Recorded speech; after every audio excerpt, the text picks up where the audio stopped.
السلام عليكم. انا رسلان اللي ما يعرفنيش ملي بديت نمنتج ونخدم في الفيديوهات وكل اللغه هذيك كلها على اليوتيوب وفهمتنيش ولا.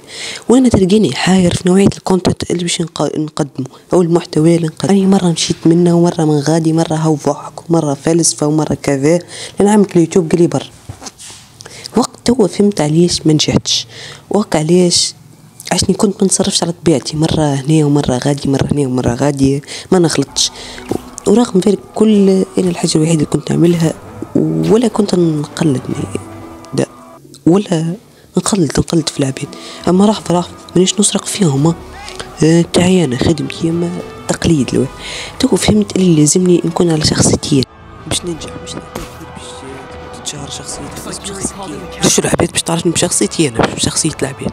واصل هذا كله ممكن يفرم الفيديو، ممكن لا بتبيع عليه، وفما حاجتين بتبيعتهم باش يجراوي، اما يطير الفيديو يا اما حط سبسكرايب.